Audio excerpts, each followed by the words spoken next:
Hi hello ನಮಸ್ಕಾರ, welcome back to my YouTube channel. ಇನ್ನೂ ಯಾರ್ಯಾರು ನನ್ನ ಯೂಟ್ಯೂಬ್ ಚಾನಲ್ನ ನೋಡಿಲ್ಲ ಬೇಗ ಹೋಗಿ ನೋಡಿ, ಹಾಗೆ ಶೇರ್ ಮಾಡಿ, ಕಮೆಂಟ್ ಮಾಡಿ, ಹಾಗೆ ನನ್ನ ಯೂಟ್ಯೂಬ್ ಚಾನಲ್ನ ಸಬ್ಸ್ಕ್ರೈಬ್ ಮಾಡೋದನ್ನ ಮರಿಬೇಡಿ. ಈ ವಿಡಿಯೋ ಬಂದುಬಿಟ್ಟು ನಮ್ಮ ಪಕ್ಕದ ಊರಿನ ಸಾಸ್ಲಲ್ಲಿ ಶ್ರೀ ತಿರುಮಲ ರಂಗನಾಥ ಸ್ವಾಮಿ ದೇವಸ್ಥಾನ ಇದೆ.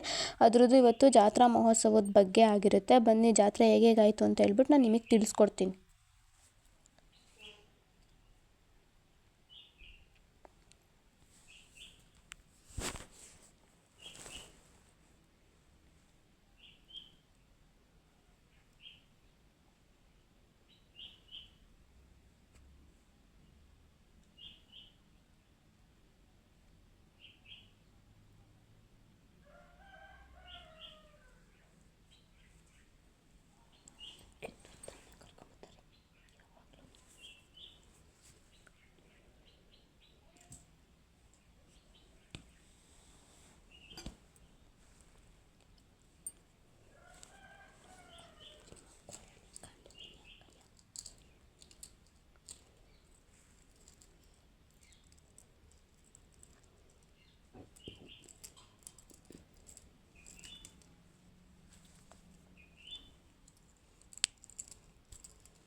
ಇವತ್ತಿನ ಈ ವಿಡಿಯೋ ಇಷ್ಟ ಆಗಿದ್ರೆ ಲೈಕ್ ಮಾಡಿ, ಕಮೆಂಟ್ ಮಾಡಿ, ಹಾಗೆ ನನ್ನ ಯೂಟ್ಯೂಬ್ ಚಾನಲ್ನ ಸಬ್ಸ್ಕ್ರೈಬ್ ಮಾಡೋದನ್ನ ಮರಿಬೇಡಿ. Thank you all.